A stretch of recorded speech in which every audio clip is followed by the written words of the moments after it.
Hello everyone, for this video ako ay gagawa ng kutkutin gamit ang buto ng rambutan guys. Oo guys, buto ng rambutan guys, nakita ko kasi yan sa YouTube kaya trinay ko, pero mas advisable talaga yung siguro yung tuklapin na rambutan guys, kasi mas mabilis siyang balatan. So anong ginawa ko dyan, hinugasan ko din, pinapakulaan namin sa tubig para mas mabilis siyang tanggalin yung balat, kasi hindi siya tuklapin, ang hirap niya balatan.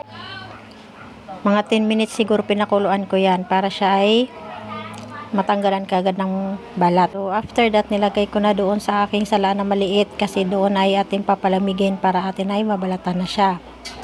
Hugasan muna para medyo lumamig-lamig naman, para mahawakan naman siya ng maayos.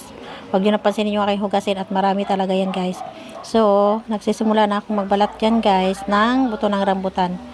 Struggle life talaga siya guys, kasi siya madulas. Mahal kasi ang bigas ngayon, kaya yan na lang kinakain namin, char. Kasi ang kilo niya ay 25 pesos lang, so trinay ko lang naman siya. Alam nyo na, yung gitara tayo, kaya lahat naman ay pwedeng subukan, basta hindi lang nakakalason, o diba, char lang. Sa totoo lang talaga guys, ang hirap talaga niyang balatan. Katulog ko yung anak ko dyan, kaso umayaw kasi madulas daw, ang hirap daw balatan, sakit na daw yung kamay niya.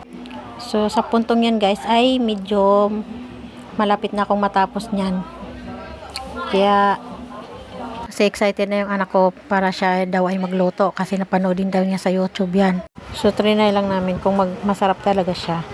So sa puntong yan, malapit na matapos yung aking ginagawa, kasi inaapura na rin ako ng anak ko, kasi gusto na rin niya daw lutuin. Siya daw magluluto talaga.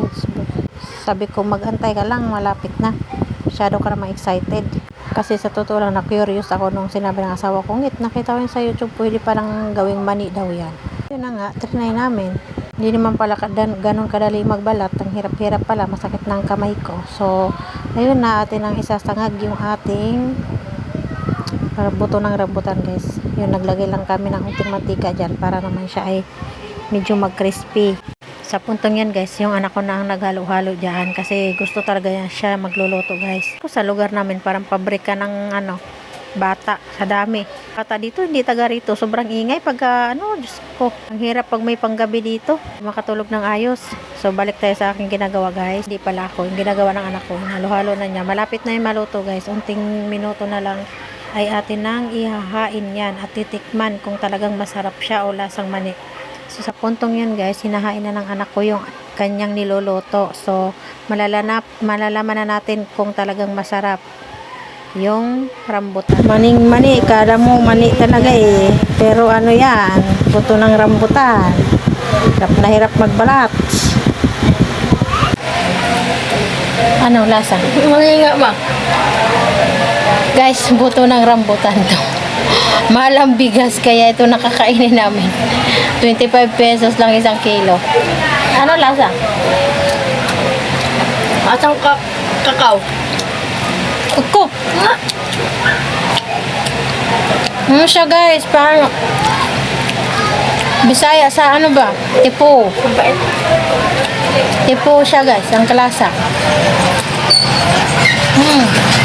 Sarap. Try nyo din.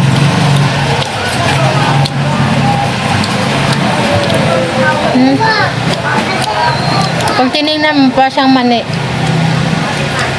Pero to? Buto ng rambutan. Sarap niya.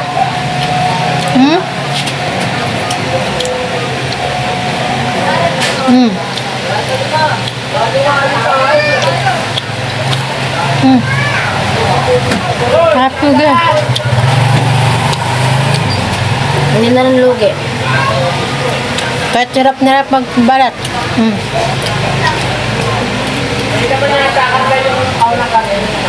Sarap. Kulang sa asin. Lasa niya ay tipo na parang pili, na parang mani, parang ganun.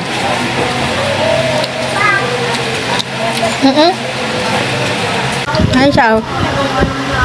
Buto ng rambutan guys, sarap. Try nyo.